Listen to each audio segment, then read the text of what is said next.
Hello, good afternoon.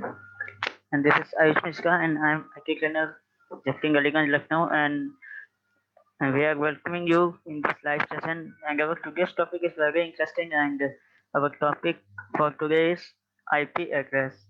So, why we are covering IP address in this live session? So, as all of you know, that in our networking session we have discussed about computers can communicate each other in a network, but how computers can identify each other in the network? अगर दो devices हैं, दो computers हैं, वो खुद को एक network में आइडेंटिफिकेशन कैसे दिला पाएंगे? सपोज हम अपनी बात करते हैं, रियल टाइम सिनेरियोस की बात करें, ह्यूमंस है तो हम लोग को एक दूसरे को आइडेंटिफाई करने के लिए किसी की जरूरत पड़ती है? अपने नाम की। हमारी पहचान क्या है? हमारा नाम है। देन अगर यही बात हम करते हैं कंप्यूटर्स की, तो कंप्यूटर्स किस तरीके से खुद को आइडेंटिफाई कर सकते हैं? क्योंकि अगर ऐसे हम देखते, जैसे हम लोग की सबकी आइडेंटिटी अलग होती है, वैसे ही हर कंप्यूटर की भी अपनी एक आइडेंटिटी होती है नेटवर्क में।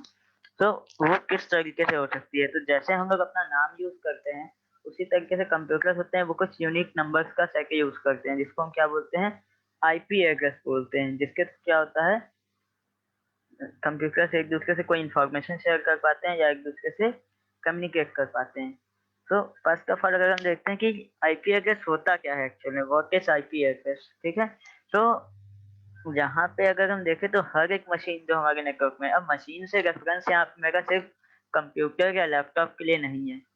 ये चीज हमेशा समझ लीजिए, हमारे पास जितने ऐसे गैजेट्स हैं जो कि किसी नेटवर्क से कनेक्ट हो सकते हैं, तो फर्स्ट रिक्वायरमेंट इसकी क्या है कि उसे आईपी चाहिए। सपोज आपका कोई नाम ना हो तो कोई आपको कैसे बुलाएगा, कैसे पहचानेगा? ए भाई, ओ भाई, इस तरीके से बोलेगा ना, देन वो चीज प्रॉपर नहीं है। और पता नहीं चार पांच लोग खड़े हैं तो कोई आपको ही कैसे टारगेट कर रहा है? देन अगर हम बात करते हैं आईपी एड्रेस की, तो आईपी एड्रेस एक ऐसा सेट कॉम्बिनेशन है नंबर का, जिसके थ्रू हर एक डिवाइस आपका, इधर वो आपका कंप्यूटर हो, लैपटॉप हो, मोबाइल फोन हो, या आपका कोई प्रिंटर हो, उन सारी चीजों को एक आइडेंटिटी मिल जाती है, जिसकी हेल्प से आप अपने उस डिवाइस को नेटवर्क में पहचान सकते हैं।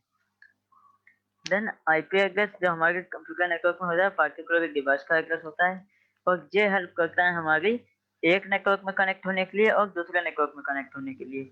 सपोज हम अपने नाम से घर में ही पहचाने जाते हैं, हम अपने ऑफिस में जाते हैं, हम कहीं स्कूल में जाते हैं, कहीं कॉलेज में जाते हैं, वहां भी हम अपने नाम से पहचाने जाते हैं।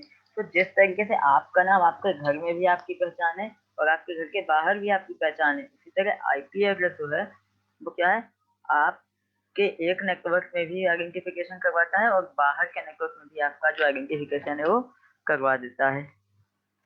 तो इस तरीके से आईपी हमारे लिए यूजफुल है।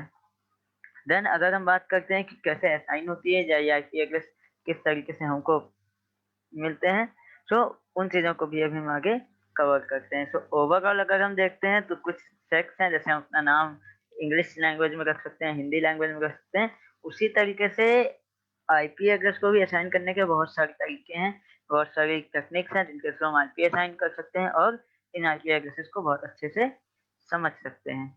Okay sir. मेरा एक थोड़ा सा क्वेश्चन था। जी। है जैसे आपने बताया कि आईपी हमारे सिस्टम को पहचानने के लिए यूज होता है हमारे ऑल ओवर जी। पूरे नेटवर्क में, या कह सकते हैं हम इंटरनेट में। तो क्या एक्चुअली में इसको प्रोवाइड कौन करता है, कैसे ये हमारे सिस्टम को असाइन होती है, इसका क्या प्रोसेस है?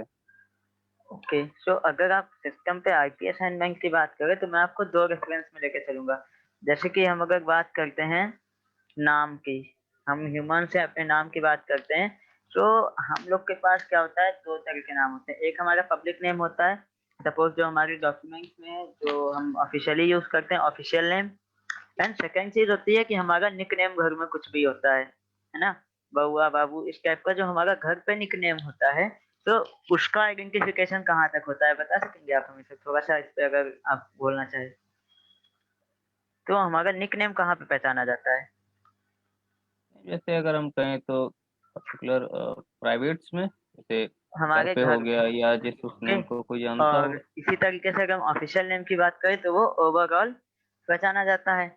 अब हम केवल इसी नाम के असाइनमेंट की बात कर ले तो हमें घर पे कोई भी रिलेटिव है या कोई जानने वाला है, वो कोई भी निकनेम दे देता है, तो वो हमारा लोकल नेम हो जाता है, हमारा घर का नाम हो जाता है। ऑफिशियल नेम क्या होता है, जो ओवरऑल आइडेंटिफाई होता है।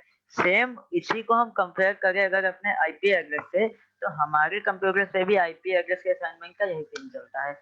अगर आप आईपी को लोकली असाइन करते हैं, तो लोकली असाइन करने के लिए आपके पास एक एडमिनिस्ट्रेटर होता है, आपका नेटवर्क एडमिनिस्ट्रेटर। अपने नेटवर्किंग के सेशंस में हमने ये सारी चीजें डिस्कस भी करी थी कि नेटवर्क एडमिनिस्ट्रेटर क्या होता है या नेटवर्क क्या होता है। तो अगर आपको इसका कोई भी डाउट है तो आप वो वाला लाइव सेशन देख सकते हैं, जिसका रिकॉर्डिंग हमारे फेसबुक पेज पे अवेलेबल है। देन एक चीज होती है कि हमने यहाँ पे लोकल आईपी असाइनमेंट की बात की, तो वो आईपी असाइनमेंट जो हमारा एडमिनिस्ट्रेटर है वो प्रोवाइड कराता है।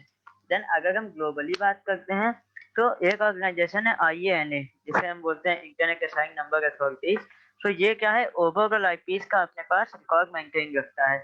और ये आईपी एड्रेस चार्जेबल होता है। आपको अगर ये आईपी चाहिए, देन आपको इसके लिए पे करना पड़ेगा।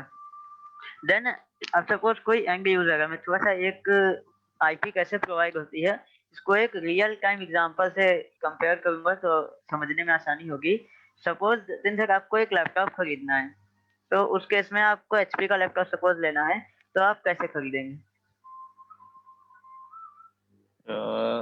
केसेस में सबसे पहले मैं सर्च करूंगा कि कौन सा सिस्टम मेरे लिए फिट रहेगा, नहीं क्या ठीक है, वो चीज सही है। फीचर। मुझे ओवरऑल आप लेने कहाँ पे जाओगे इस चीज को आप बताइए, क्या आप एचपी कंपनी में डायरेक्ट जाएंगे वो लैपटॉप पर देने? नहीं, उसके लोकल स्टोर पे आप लोकल स्टोर पे जो जाएंगे। ओके। रिटेलर रहेंगे। और लोकल स्टोर से जाके आप लैपटॉप परचेज कर लेंगे।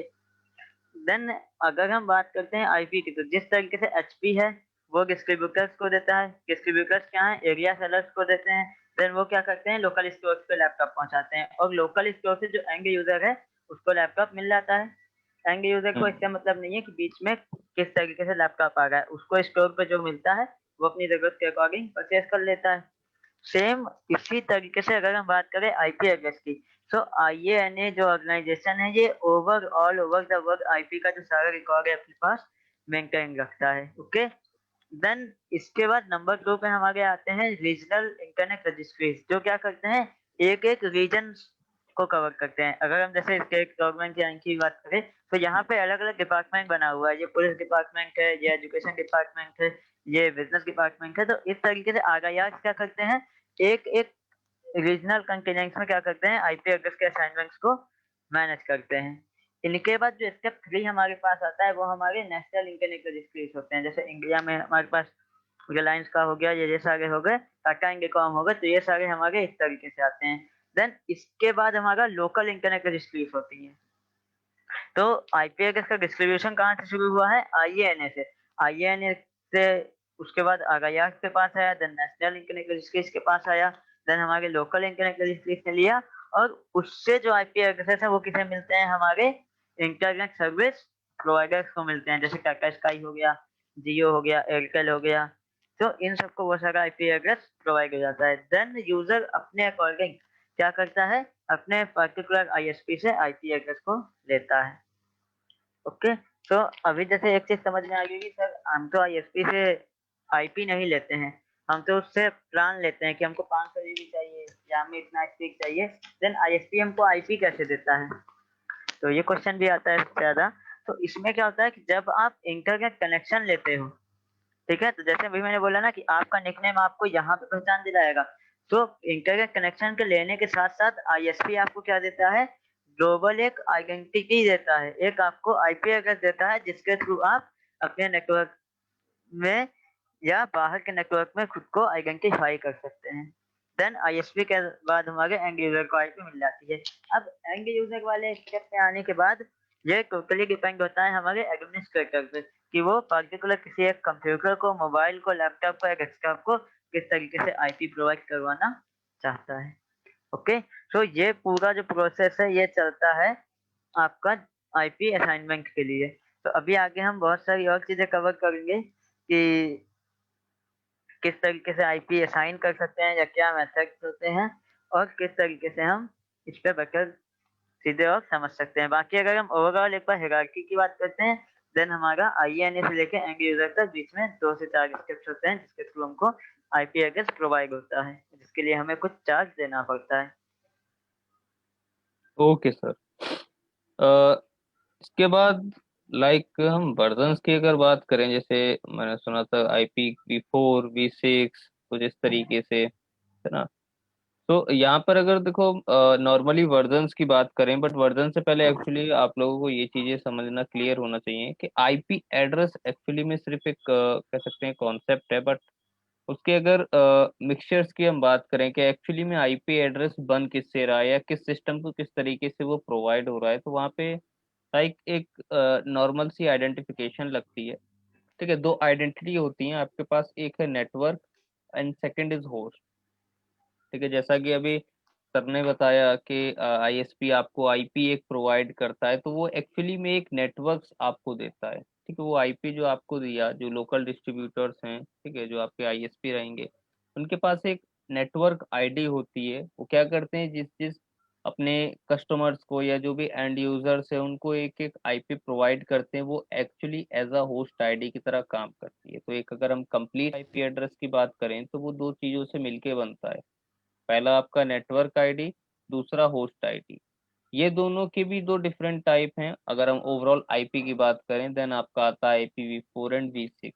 V4 स्टार्टिंग से हम लोग यूज करते आ रहे हैं, जब से आपका आईपी इंट्रोड्यूस हुआ था। इसमें एक्चुअली में कुछ कमियां थी, कुछ चीजें थी, और आईपी जो पॉसिबल नंबर्स थे वो भी हमारे खत्म होते जा रहे थे। तो उसके बाद IPv6 इंट्रोड्यूस करा गया, जो कि आपका एक हेक्साडेसिमल नंबर्स पे काम करता है। ठीक है, यहाँ पर अगर देखिए हम डेसिमल्स और हेक्साडेसिमल्स की बात करें, तो डेसिमल्स एक्चुअली में वो वैल्यूज होती हैं जो आपके 0 से 9 तक के न्यूमेरिक वैल्यूज को कंटेन करती हैं, लाइक 0 1 2 3 4 5 6 7 8 9। कुछ इन तरीके की वैल्यूज से, इन ओवरऑल 10 वैल्यूज से मिलकर के जो आपके आईपी तैयार होते हैं वो आपके IPv4 में होते हैं। हेक्साडेसिमल की बात करें तो 0 to 9 आपका वैसे का वैसा ही रहता है, बस इसमें कुछ चीजें और ऐड कर दी गई थी। वो थे आपके अल्फाबेट्स, ए से लेकर के एफ तक के अल्फाबेट्स इसमें ऐड कर दिए गए, लाइक ABCDEF। अब एक्चुअली में इनको ऐड करने का रीजन क्या था कि अगर हम न्यूमेरिक एक वैल्यूज देखें, ओवरऑल अगर हम कीबोर्ड की बात करें, कीबोर्ड में जो आपको न्यूमेरिक वैल्यू देखने को मिलती है वो आपकी 0 to 9 तक है। अगर आपको 10 टाइप करना है तो आप उस केसेस में दो कैरेक्टर्स को यूज करते हैं। ठीक है, तो उन्हीं दो कैरेक्टर्स को कंबाइन करने के लिए वहां पर अल्फाबेट्स का यूज हुआ, लाइक 10 = A, 11 = B। ठीक है, अगर आपको वहां पर आईपी में 10 वैल्यू यूज करनी है तो आप 10 लिखने के बजाय A को यूज करेंगे। ठीक है, 11 यूज करनी है तो आप बी को यूज करेंगे। तो इस तरीके से आपका ए से लेकर के एफ तक की वैल्यूज तैयार करी गई थी। दूसरा इसमें थोड़ा और डिटेलिंग की अगर हम बात करें तो इसके साइज पे भी थोड़ा सा इफेक्ट था। साइज मींस कह सकते हो आप आईपी का लेंथ। ठीक है, जैसे अगर हम IPv4 के लेंथ की बात करें तो ये आपका 4 × 3। ठीक है, मतलब 4 ऑक्टेट होती हैं एक्चुअली, कह सकते हो IPv4 में 4 ब्लॉक्स होते हैं। ठीक है, पर्टिकुलर हर एक ब्लॉक में 3 कैरेक्टर्स आप सिर्फ लिख सकते हैं। अब वो तीन कोई भी हो, 0 से लेकर के 9 तक के बीच में कोई भी हो, तो 4 × 3। ठीक है, तो अगर हम इसके ओवरऑल कैलकुलेशंस की बात करेंगे एक्चुअली में इसका कितने बिट का एड्रेस आता है, तो ये आपका 32 बिट का एड्रेस बोला जाता है। ठीक है, वहीं पे अगर हम IPv6 की बात करें तो वहां पर आपको 4 × 8, टोटल 8 ब्लॉक होते हैं, जिसके अंदर आप 4 कैरेक्टर्स इंक्लूड कर सकते हैं, वो आपका न्यूमेरिक हो या फिर अल्फाबेट में आपका ए से लेकर के एफ तक का। तो यहाँ पर जो इसका एड्रेस बना था वो 128 बिट का एड्रेस तैयार हुआ था। सर सॉरी सर, जी क्योंकि बस सर। मुझे एक चीज थोड़ा सा प्रॉब्लम देख रही है कि ये IP4 में आपने बताया था कि इसमें कुछ ड्रॉबैक्स थे, और एक चीज थी कि आईपी का जो नंबर था वो कम था, यानी हम कम डिवाइसेस पे हाँ आईपी असाइन कर सकते थे। और स्क्रीन पे मैंने देखा 4.3 billion possible IP addresses available थे। तो सर ये तो अब मेरे हिसाब से बहुत ज्यादा नंबर हो जाता है ना, तो ये आईपी कैसे कम हो गई है सर? नहीं, एक्चुअली में ये कम होने का रीजन क्या था, जैसे जब ये इंट्रोड्यूस हुआ था तो उस केसेस में कोई कॉन्सेप्ट नहीं था पब्लिक प्राइवेट वाला। उस केसेस में जब आईपी इंट्रोड्यूस हुआ था, जब आपका पहले, ठीक है, उस केसेस में क्या था, जो भी एंड यूजर्स थे या जो भी यूजर्स थे वो उनको एक आईपी प्रोवाइड कर रहे थे, जो कि एक पब्लिक आईपी हुआ करती थी। सपोज आपके पास 10 अलग अलग डिवाइसेस हैं, या आप एक लैब यूज कर रहे हैं और वहाँ पे 10 आपके पास डिवाइसेस हैं, तो उन 10 को एक आईपी से ना कनेक्ट करके पहले के टाइम पे अगर हम देखें तो उन सभी को अलग अलग आईपीस डिस्ट्रीब्यूट कर दी गई, जिसकी वजह से क्या हुआ कि हर एक पब्लिक आईपी वो खत्म होती गई जो एक्चुअली में इंटरनेट एक्सेस कराने के लिए यूज होती है। ओके, वो सब ये जो हम लोग थोड़ी सी अगर चीजें देखें कि एक आगे कॉन्सेप्ट आएगा प्राइवेट पब्लिक, ये कोई चीज नहीं थी, हर एक सिस्टम पे सीधे पब्लिक आईपी असाइन होती थी। या पहले के केसेस में हर एक पब्लिक, अभी हालांकि हम उन चीजों को भी आगे डिस्कस करेंगे कि पब्लिक क्या है प्राइवेट क्या है, अगर प्राइवेट है तो वो आपका इंटरनेट कैसे यूज करती है, उन सभी चीजों को भी हम आगे अभी कि देखेंगे। तो सर ये इतने सारे अगर सपोज मैंने तो यहाँ देखा 4.3 बिलियन आईपी एड्रेसेस हैं, तो थोड़ा सा IPv4 के बारे में अगर जानकारी मिल जाती कि आईपी तो समझ में आ गया कि ठीक है आइडेंटिफिकेशन है, बट ये IPv4 क्या है एक्चुअली, V4 वाला सीन नहीं समझ में आया थोड़ा सा। तो क्या इसमें हो सकता है चीजें, मेरे हिसाब से ओके, तो 4 ब्लॉक होते हैं इसलिए, या जो भी चीजें रहती हैं। नहीं नहीं, बिल्कुल बिल्कुल, मैं इन डिटेल आपको IPv4 एक्सप्लेन कर देता हूँ। लाइक यहाँ पे देखिए कुछ चीजें हैं, ठीक है, कि आपका 4.3 बिलियन किस तरीके से आया, सो 2 की पावर 32। अभी देखो 2 की पावर 32 मीन्स जो एक्चुअली में 32 बिट का जो एड्रेस था, ठीक है, ये 32 आपके उस पावर के इंक्लूजन में है, ठीक है, जो एक्चुअली में ओके, आप टू यानी की यहाँ power thirty zeros two and लिख वन रहे के हैं 32 या कॉम्बिनेशन दे सकते हैं। जीरो से मतलब 2 की पावर 0, टू की जी जी। पावर वन, टू की वन। पावर थ्री, इस तरीके से 32 बिट का ये टोटल ओके। एड्रेस था, तो 2 की पावर 32 तक गया, ठीक है, जो भी एक्चुअली में इसका आंसर आया वो अप्रोक्स आपका आता 4.3 बिलियन के करीबन, ठीक है। अब एक्चुअली में जो 4.3 बिलियंस हैं, आप करंटली इसको भी यूज नहीं कर सकते। इसमें भी कुछ चीजें ऐसी हैं जो आपकी कह सकते हैं डिसाइडेड हैं या फिक्स हैं कि इन आईपीस को सिर्फ यहीं पर आप यूज कर पाएंगे, ओके। ठीक है। तो यहाँ पर जो ओवरऑल हमको 4.3 बिलियंस देखने को मिला है, आप एक्चुअली में ओवरऑल इंटरनेट पे इन 4.3 को यूज भी नहीं कर सकते, क्योंकि इनमें से कुछ आईपीस या कुछ नेटवर्क ऐसे हैं जो पर्टिकुलर फिक्स हैं कि आप उनको इसी जगह यूज कर पाएंगे और अनदर किसी सिस्टम पे नहीं, ठीक है।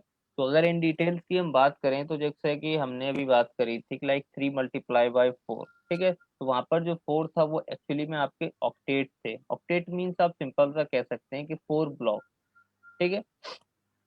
अब यहाँ पर अगर हम 4 ब्लॉक्स की बात करें तो उनको सिर्फ सेपरेट करने का काम होता है, जो एक्चुअली में सेपरेटर यूज होता है वो आपका डॉट, ठीक है, एक सिंगल डॉट से उस सेपरेटर को हम लोग रिप्रेजेंट करते हैं।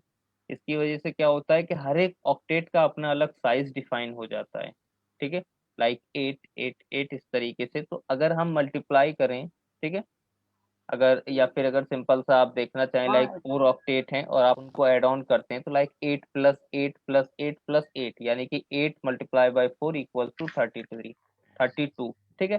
तो ये कहीं ना कहीं आपका एक एड्रेस डिफाइन हुआ कि लाइक IPv4 32 बिट का कैसे होता है। ओके। तो इसका ऑल ओवर जो कह सकते हैं डिपेंडेंट है, ये अपने ऑक्टेट के साइज के ऊपर डिपेंडेंट होता है। ओके, तो इस तरीके से होता है, जैसे कि अभी ये IPv4 के बारे में बेहतर चीज आपने बताई। सो अच्छा, एक चीज मैंने और देखी थी कि जैसे IANA है वो आईपी एड्रेस का सारा मैनेजमेंट करता है, तो इसी जी तरह एक ऑर्गेनाइजेशन हो गया IETF, internet engineering task force. अभी मैंने एक रिसेंटली डॉक्यूमेंट में देखा था, तो ये क्या करता है, ये आईपी एड्रेसेस का जो भी मैनेजमेंट तो नहीं देखता, बस इनके डेवलपमेंट पे वो काम करता है। सपोज IPv4 में क्या चीजें थी हमारे पास, जी IPv6 में क्या चीजें, कैसे इसमें इंक्रीमेंट करते हैं, तो इस सब चीज को वो IETF जो है वो डेवलप करता है। और एक चीज और थी, अभी तक ज्यादातर जैसे मैंने देखा कि IoT जो टेक्नोलॉजी है, तो उसमें क्या हो गया, हमारे ज्यादातर डिवाइसेस जो हैं वो आईपी पे रन कर रहे हैं। तो मैंने तो देखा एक ऐसी थी, उसमें IPv6 असाइन करने का ऑप्शन था कि आप असाइन करके कहीं से भी उसे एक्सेस कर सकते हैं अगर वो नेटवर्क में कनेक्ट है। देन या सर, IPv4 तो हमारा 1982 से चल रहा है, और 1995 में हमारा IPv6 भी इंट्रोड्यूस हो गया था। देन इतने लंबे टाइम के बाद भी अभी हम लोग IPv4 पे ही क्यों काम कर रहे हैं सर, थोड़ा सा इस चीज को आप एलोब्रेट करेंगे। देखिए एक्चुअली में क्या है कि जब आपका IPv6 लॉन्च हुआ था, ठीक है, या इंट्रोड्यूस कह सकते हैं, जो स्टिल एनवायरनमेंट हमारा जो IPv4 पे चल रहा था, ठीक है, अगर हम सिंपल सा बात करें कि लाइक आपके पास एक ऑर्गेनाइजेशन है या आप एक ऑर्गेनाइजेशन रन करा रहे हैं जिसके अंदर आप नेटवर्किंग रिलेटेड ओवरऑल पूरा मैनेजमेंट देख रहे हैं, और वो चीज़ें आपका पहले से IPv4 के ऊपर चल रहा है, ठीक है।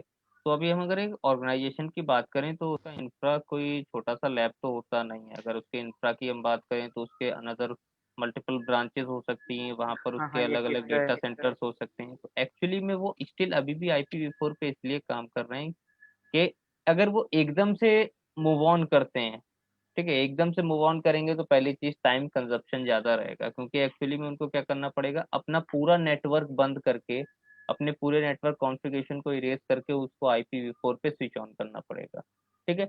तो ऐसे केसेस में कंपनियां क्या यूज कर रही हैं, धीरे धीरे पर्टिकुलर कह सकते हैं एक एक डिवाइसेस या कुछ सर्वर्स को IPv6 पर धीरे धीरे कह सकते हैं आप ट्रांसफर कर रही है या शिफ्ट कर रही है, ठीक है। एक रीजन कहीं ना कहीं IPv4 का स्टिल रनिंग का ये है कि जो चीजें पहले से चलती आ रही हैं, जहां पर एक बड़ा इन्वायरमेंट IPv4 पे आपका रन कर रहा है, उसको वैसे ही रहने दिया। उस IPv4 के साथ उन्हीं सर्वर्स पे IPv6 भी एड ऑन कर दिया गया, मतलब उस सर्वर्स पर दो IP हो गई, आप IPv4 से भी उसको एक्सेस करें और ओके, IPv6 से अगर भी। एक्चुअली सर आपकी इस बात से मुझे थोड़ा सा कंफ्यूज कर दिया। मैंने जहाँ तक सुना था तो ये चीज थी कि एक सिस्टम पे एक आईपी ही असाइन हो सकती है, देन मल्टीपल आइडेंटिटी हो जाएगी तो कैसे आइडेंटिफाई होगा? नहीं, एक्चुअली में इन दोनों की जो आइडेंटिफिकेशन प्रोसेस है वो दोनों की डिफरेंट है। IPv4 ओवरऑल आपका पूरा, जैसे कि अभी हमने देखा कि वो डेसिमल्स पे काम करता है, और IPv6 आपका हेक्साडेसिमल्स पे। तो इनकी जो ओके। आइडेंटिटी है वो ओवरलैप नहीं करेगी। मतलब देखो, जो आपने पढ़ा वो बिल्कुल सही पढ़ा, या आपने जहाँ पर भी देखा होगा एक सिस्टम में एक ही आइडेंटिटी रहेगी, ठीक है, या एक ही IP रहेगी, बट उस सेम नेटवर्क से रिलेटेड या उसके जो भी मेथड यूज हो रहा है वो उस मेथड की सिर्फ एक सिंगल IP यूज कर सकता है, ठीक है। बट अभी हमारे केसेस में क्या है, हम IPv4 और IPv6 तो डिफरेंट मेथड को एक साथ एक सिस्टम में असाइन कर सकते हैं। और हालांकि इस ओके। प्रोसेस को बोला जाता है डुअल स्टैक। ये एक्चुअली कंपनियां इसलिए यूज कर रही हैं कि जैसे ही उनका एनवायरनमेंट IPv6 पर रन करने लगेगा, वो धीरे धीरे IPv4 उन सर्वर से रिमूव करना स्टार्ट कर देंगे। एक्चुअली से हम लोग ने जो प्रीवियस लाइव सेशन किया था एक नेटवर्किंग का, तो उसमें मैंने एक चीज देखी थी कि सीसीएनए की थोड़ा सा एक बात करी थी कि अगर हम नेटवर्क के एरिया में जाना चाहते हैं तो सीसीएनए कोर्स होता है। तो सर क्या सीसीएनए के कोर्स में ये सारी चीजें बताई जाती हैं कि ये सारा कॉन्फ़िगरेशन कैसे होगा, या IPv4 क्या है, IPv6 क्या है? क्या ये चीजें देखिए, वहां पे ओवरऑल डिस्कस की जाती हैं? बिल्कुल, बट एक्चुअली में देखिए, अगर हम बात करें CCNA या नेटवर्किंग या अदर कुछ और, वहाँ पर देखिए ओवरऑल एक्चुअली में इसको ना आप दो तरीके से डिफाइन कर सकते हैं। जो आपका पहला है वो बेसिक नेटवर्किंग, दूसरा आपका एडवांस। तो ओके। बेसिक्स में हम लोग सिर्फ इतना देखते हैं कि नेटवर्किंग डिवाइसेस क्या है, किस तरीके से उनका मैनेजमेंट है, IP देना, बाकी अदर चीज़ें। एडवांस सेक्शंस में आपका ये चीज़ें हो जाती हैं कि जिन डिवाइसेस के आप ऊपर काम कर रहे हैं उनको किस तरीके से मैनेज करना है, उनकी सिक्योरिटी किस तरीके से देखनी है, किस तरीके से उनको कॉन्फ़िगर करना है, ठीक है। तो आप एक नेटवर्किंग को दो पार्ट में इस तरीके से डिवाइड कर सकते हैं। Okay, thank you. And next चीज, अभी आपने जैसे बोला था कि जो हमारा 4.3 बिलियन का एड्रेस है ये ओवरऑल हम पूरा नहीं यूज कर पाते हैं, तो उसमें थोड़ा सा कुछ चीजें हम अपनी तरफ से ऐड ऑन करते हैं सर। तो IPv4 में भी एक चीज होती है कि ये क्लासेस में डिवाइड होता है। तो ये क्लासेस का हमको बेनिफिट मिल जाता है, क्योंकि सपोज 4.3 बिलियन आईपी है, तो जरूरी नहीं है कि सबको इतनी सारी आईपी का यूज हो, है ना सर? तो अब इतनी बिल्कुल। सारी आईपी अगर कोई यूज नहीं कर रहा है तो उसके लिए तो फिर वेस्टेज हो जाएगी ना, और वेस्टेज भी हमें बचानी है। देन उस केस में हमारे पास क्या आ जाता है कि हम इसको क्लासेस में डिवाइड कर देते हैं, ABCDE।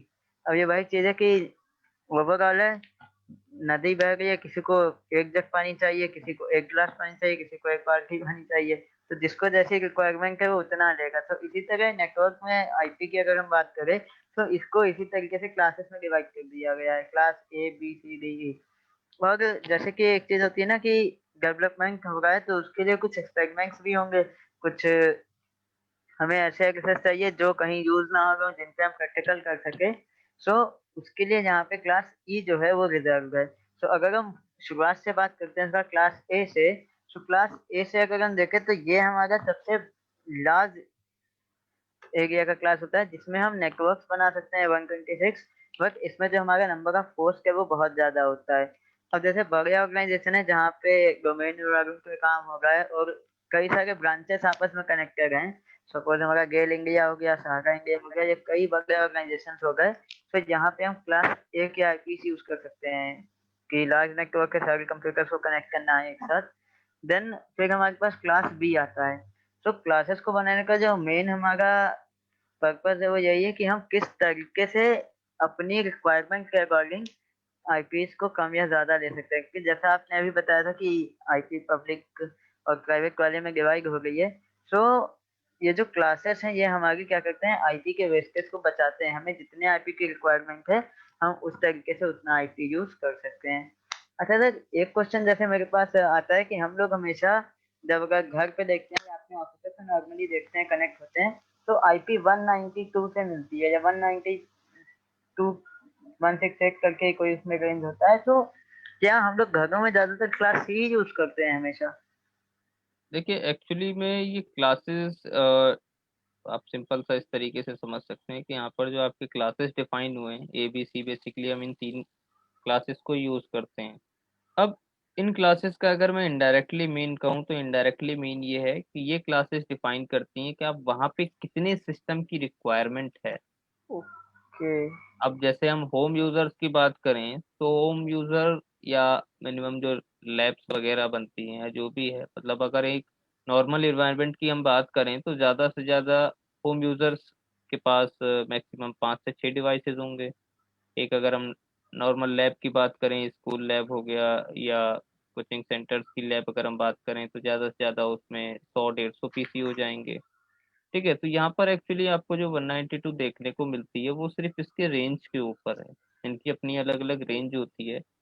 जैसे हम क्लास सी की बात करें तो आपको टोटल 254 आईपी देखने को मिलती है। इसी तरीके से क्लास बी में आपको 16,000 कुछ देखने को मिलती हैं, ओके, 16 मीन्स ओवरऑल अगर हम ये 16,500 देखते हैं कि पीसी। हमें कितना नेटवर्क चाहिए, यानी हमारा नेटवर्क कितना बड़ा है और हमारे नेटवर्क में नंबर ऑफ होस्ट कितने हैं, तो उस तरीके से हम इन क्लासेस को यूज कर सकते हैं कन्वीनियंट नेटवर्किंग करने के लिए, एक अच्छे तरीके से नेटवर्किंग करने के लिए जहाँ पे हमारा वेस्टेज भी ना हो और हमारा आईपी एड्रेस अच्छे से सारे डिवाइसेस पे आसानी हो जाए। बिल्कुल। तो ये सारी चीजें तो हमने देख ली कि IPv4 क्या है, इसके क्लासेस क्या है और बाकी सारी चीजें।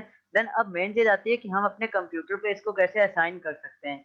तो अगर हम थोड़ा सा इस वाले स्लाइड पे मूव करें, तो यहाँ पे आईपी एड्रेस असाइन करने के जो मेथड्स हैं हमारे पास, हम दो तरीके से अपने कंप्यूटर्स पे आईपी दे सकते हैं, एक स्टैटिक आईपी एंड दूसरा डायनेमिक आईपी।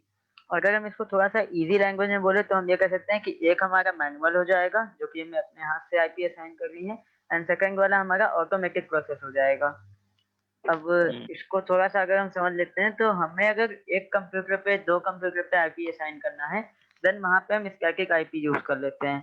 हम सिंपल सा अपने ऐप के प्रॉपर्टीज में जाएंगे, देन वहां पे जाके हम जो भी आईपी एड्रेस है वो दे सकते हैं। देन सेकंड चीज डायनेमिक। अब मेरे पास बहुत सारे कंप्यूटर हैं, सपोज 500 कंप्यूटर का लैब है, 300 कंप्यूटर का लैब है, मुझे सब पे आईपी असाइन करना है। देन उस केस में तो भूल जाएंगे ना कि काउंटिंग हम कितना याद रख सकते हैं। सिंपल बिल्कुल सर नंबर्स में तो बिल्कुल। हम याद कर ले, ये 192 168 वाले कॉम्बिनेशन भी हम बहुत ज्यादा नहीं याद कर सकते।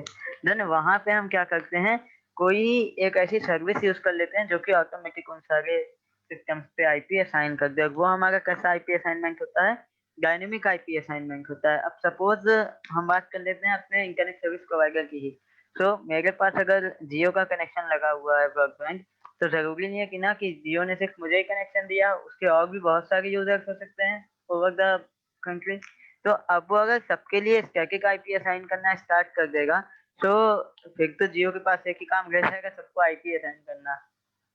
तो आई थिंक इसीलिए बोला जाता है कि आईएसपी जो हमको आईपी देते हैं वो डायनेमिक आईपी देते हैं, वो ओवरऑल सेट किए रहते हैं और उसी के को जो आईपी है वो डिस्ट्रीब्यूट हो जाती है। तो तो सर एक्चुअली में हाँ, जैसे आपने बताया कि आईपी ऑटोमेटिक मिल जाता है, उस केसेस में हम कोई भी सर्वर या सर्विसेज को यूज कर सकते हैं। तो एक्चुअली जी। में वो सर्विसेज किस टाइप की होती हैं, कौन सी सर्विसेज होती हैं जिनके थ्रू हम ये टास्क डिफाइन कर सकते हैं कि ऐसे वो इस सिस्टम एक पे किस सर्विस तरीके जो से। कि है आईपी से रिलेटेड, तो आपने सुना होगा DHCP, dynamic host configuration protocol. तो यहाँ पे क्या होता है, एक जो आपका मशीन होता है जिसको हम सर्वर बोलते हैं, वो as a IP pool react करता है, जिसके पास एक डेटाबेस होता है आईपीस का।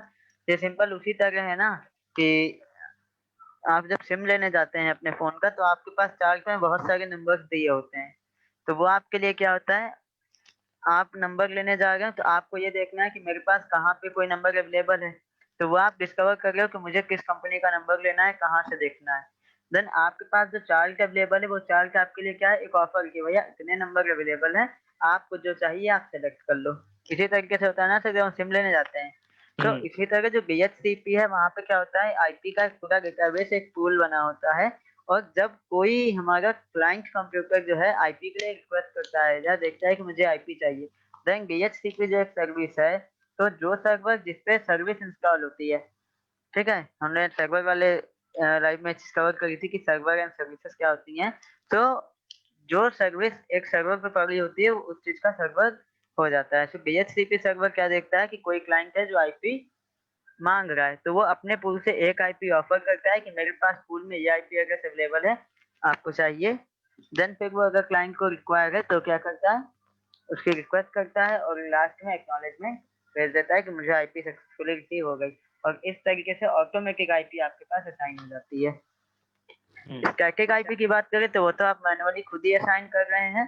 अच्छा, यहाँ पे थोड़ा सा एक डिफरेंस स्टैटिक और डायनेमिक आईपी में ये भी हो जाता है कि अगर आप स्टैटिक आईपी असाइन करते हैं किसी मशीन पे, तो वो ऑटोमेटिक चेंज नहीं होगी।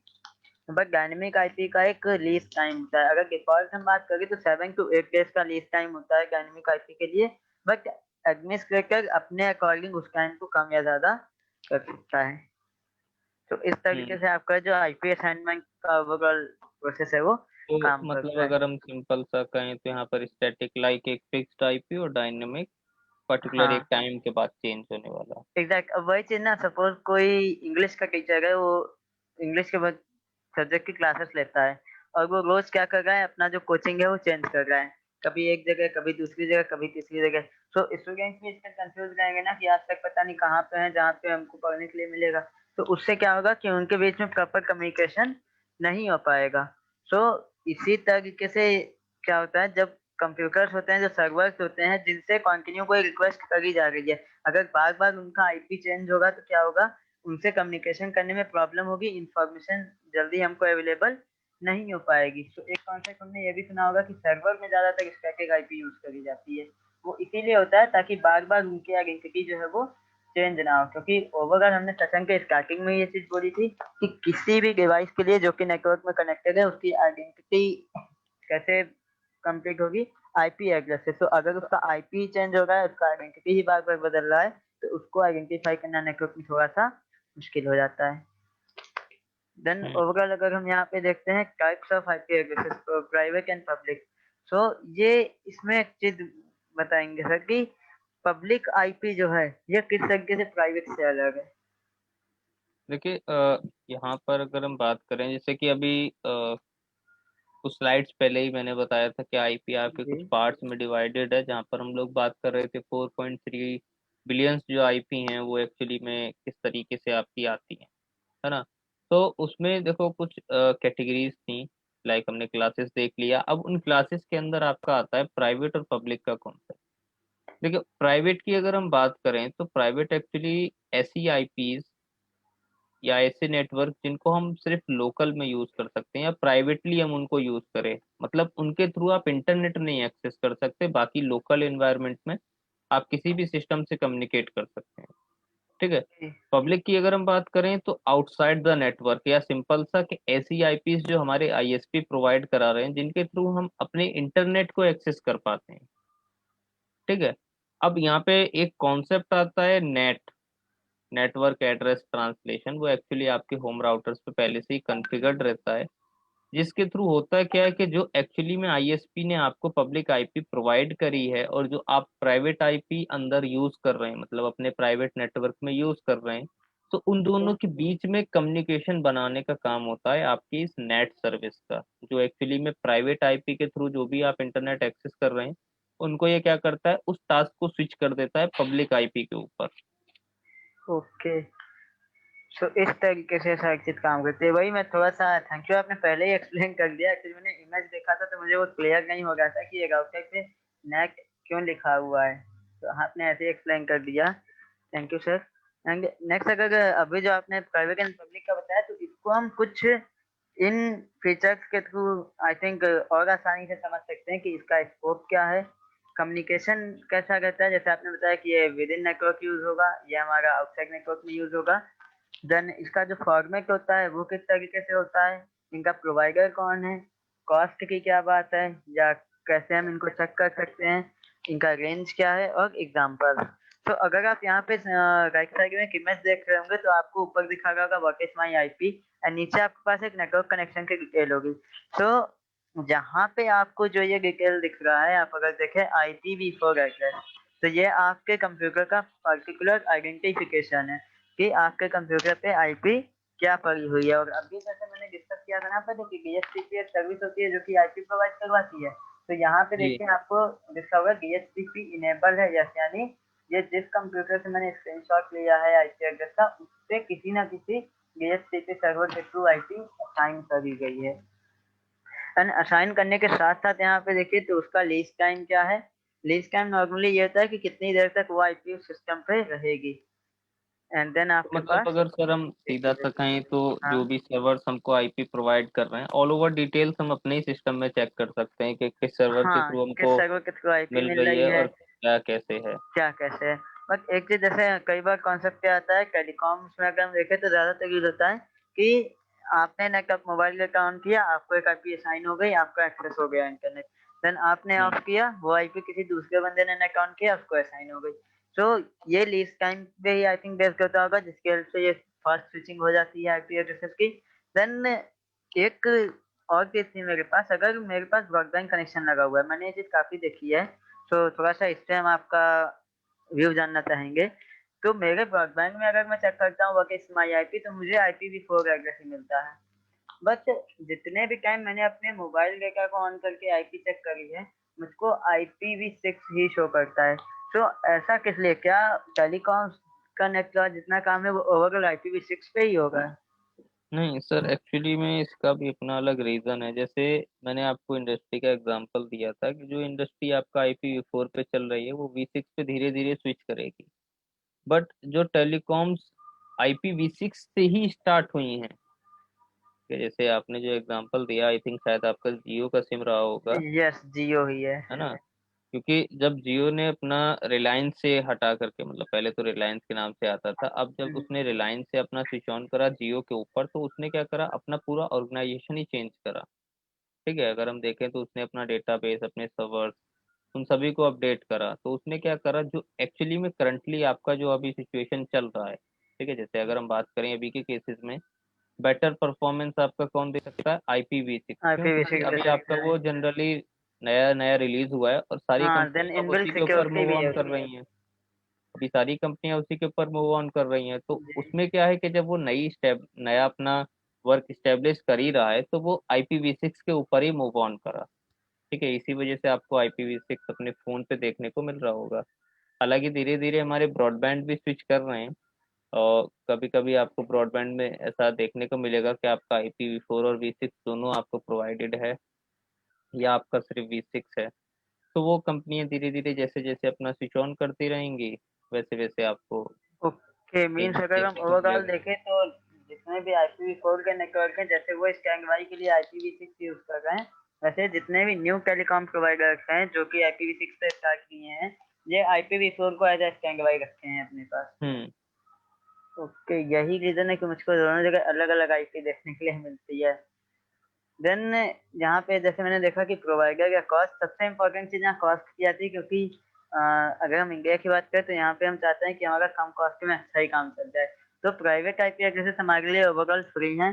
Then public address IP addresses जो है उसके लिए हमको कॉस्ट पे करना है। अच्छा, जो हमें इंटरनेट सर्विस प्रोवाइडर आईपीज देते हैं, तो उसके लिए हमें अलग से कुछ पे करना होता है, या वो चार्ज हमारे प्लान में ही इंक्लूड होता है? नहीं, एक्चुअली में जो भी आपके चार्जेस रहते हैं वो आपके प्लान पे ही डिपेंडेंट हैं।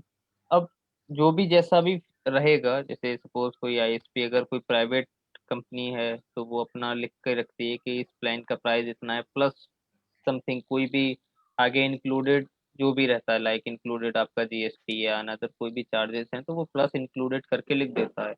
बट जो आपकी पहले से ही कोई टेलीकॉम कंपनी चल रही हैं, लाइक आपका बीएसएनएल आप देख लें या आप एयरटेल देख लें, ठीक है, इन सभी अगर ब्रॉडबैंड फंक्शंस को देखें तो उनके प्लान्स पे पहले से ये चीज़ें डिफाइंड रहती है कितने का प्लान है, और इसी प्लान में आपका सारा कुछ एडेड आईपी है। का चार्ज और बाकी सारी चीजें वो इसी में इंक्लूड होती हम्म। हैं कि आपका कितना यूजेज है और क्या चीजें हैं।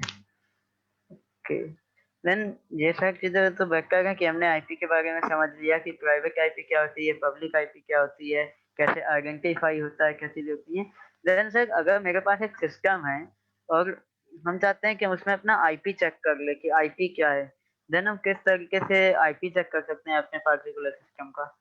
देखो उसमें काफ़ी सारे मेथड हैं, आप सीएमडी के थ्रू या अपना जो भी आपका इंटरनेट इंटरफेस है आप उसके थ्रू, ठीक है, जैसे हम सामने जो आपको इमेज दिख रही है उसी में जी। अगर हम बात कर लें तो देखिए दो तरीके हैं आपका, एक पहला सीएमडी है, दूसरा आपका नेटवर्क अडेप्टर सेटिंग या इंटरनेट अडेप्टर सेटिंग, जिसके थ्रू आप अपने फिजिकल सिस्टम में इंटरनेट एक्सेस कर पा रहे हैं। ठीक है, अब उस केसेस में आपने केबल का यूज़ करा हो, नेटवर्क केबल का या वाईफाई, जिसके भी थ्रू आप कनेक्टेड हो। ठीक है, देन ओके। सीएमडी की अगर हम बात करें तो सिंपल सा आपको लिखना रहेगा आईपी कॉन्फ़िग। अब एक्चुअली में वो आईपी कॉन्फ़िग का मीन है आईपी कॉन्फ़िगरेशन। ठीक है, ये फुल फॉर्म होता है उसका। जैसे ही आप इसको एंटर करेंगे तो आपके सिस्टम में जिस भी इंटरफेसेस पे जो भी आईपी प्रोवाइड है वो आपको देखने को मिल जाएगा। जैसे राइट साइड में उसी के सामने एक इमेज बना हुआ है जिस पे आईपी आपको दी गई है अच्छा, यहाँ तो 192 तीन तीन आईपी 168। लिखे हुए हैं तो मेरे को कैसे पता चलेगा मेरे सिस्टम का आईपी कौन सा है? बिल्कुल सर, जैसे यहाँ पर देखिए तीन आईपी, एक्चुअली वो सिर्फ एक न्यूमेरिक वैल्यूज हैं। सबसे पहला वाला आपका IPv4 एड्रेसेस, यहाँ पर वो देखने को मिल रहा है, लाइक IPv4 उसने सामने ही लिख के रखा है। ठीक है, okay. Then subnet mask, actually में सबनेट मास्क ये चीजें डिफाइन करता है कि वो किस क्लास से रिलेटेड आईपी है। ठीक है, जैसे यहाँ पर अगर सबनेट मास्क 3 टाइम 255 लिखा है एंड 1 टाइम 0, तो इट मीन्स ये आपका सी क्लास का है। ठीक है, अगर 2 टाइम्स 25 लिखा होता, 255 लिखा होता, तो इट मीन्स ये आपका बी क्लास का है, B and one class time का अगर 255 है तो ए क्लास का। तो एक्चुअली में सबनेट मास्क ये डिफाइन करता है कि वो किस क्लास से रिलेट बिलोंग करता करता है। है। ठीक है, देन आपका आता है डिफॉल्ट गेटवे, जो कि एक्चुअली डिफाइन करता है कि आपका मेन सर्वर क्या है जो इंटरनेट एक्सेस करा रहा है। ओके, जिसके ठीक है, थ्रू हम अब मतलब बाहर एक्सेस कर पाते हैं हाँ, नेटवर्क। जिसके थ्रू, तो ये उन सर्वर्स का या उस कह सकते हैं राउटर का या गेटवे या अदर कोई भी नेटवर्किंग डिवाइसेस हो जो एक्चुअली में आपके नेट सर्विस को यूज कर रही है, तो यहाँ पर आप उस गेटवे का आईपी लिखते हैं या उस सर्वर का आईपी लिखते हैं।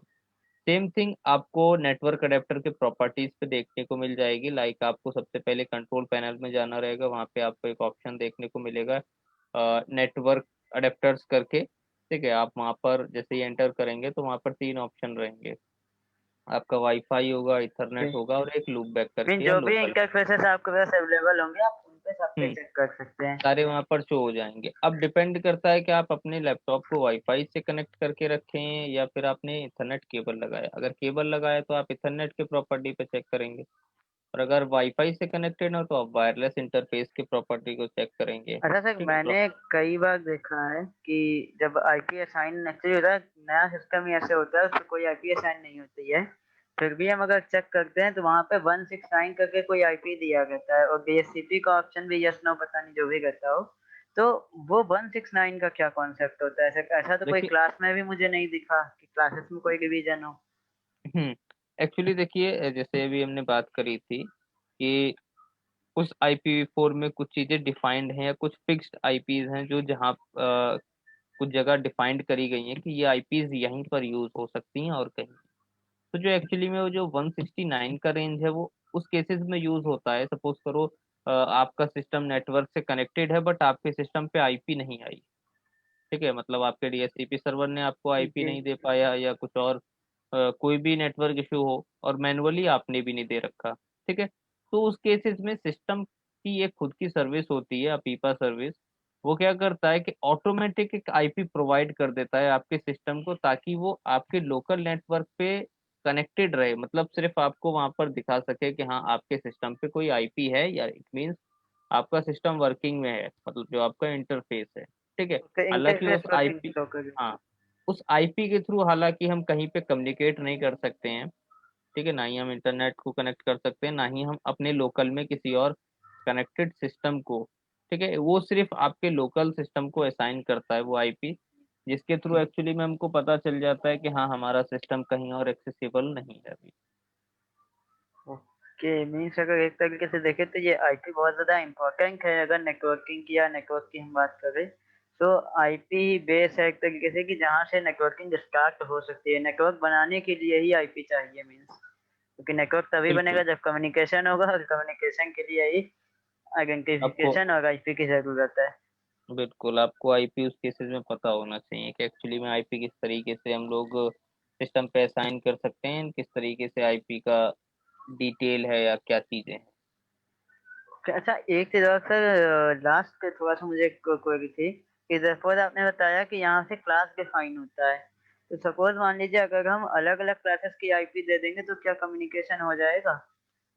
क्योंकि सपोज कहीं 192 से पकड़ा हुआ है, कहीं मैंने एक 10 से आईपी स्टार्ट कर दी, तो एक सिस्टम पे क्लास ए की आईपी है, एक पे सी की आईपी है, तो वो कम्युनिकेट तो हो जाएगी कि है तो IPv4 ही ना। नहीं, एक्चुअली में देखिए है तो IPv4 बट डिफरेंट क्लासेस आपकी कम्युनिकेट नहीं कर सकती हैं। एक्चुअली में क्लासेस क्या है, एक लिमिटेशन कह सकते हो आप पर्टिकुलर कि नेटवर्क की, ठीक है, सपोज आप एक क्लास यूज कर रहे हो तो एक क्लास अल्टीमेटली आपके बी और सी को इंक्लूड तो करता है, बट उसको पिंग कराने का मेथड थोड़ा चेंज हो जाता है, पिंग या कह सकते हो कम्युनिकेट कराने का मेथड, तो उस मीन्स केसेस में हमको फिर कोई आपको एडिशनल डिवाइस चाहिए जिसके या बाद हम इंटर क्लास कम्युनिकेशन कर सकते हैं। हम्म बाकी अगर हमें रखना है तो हम सेम क्लास, या ये भी हो सकता है कि सेम क्लास के जो आईपी असाइन कंप्यूटर हैं वो एक नेटवर्क में होंगे और क्लास अलग तो नेटवर्क अलग। बिल्कुल सर। ओके, सो ये ओवरऑल आईपी के बारे में इंफॉर्मेशन थी, एंड आई होप कि ये सेशन आपके लिए यूजफुल रहा होगा, and thank you for your time.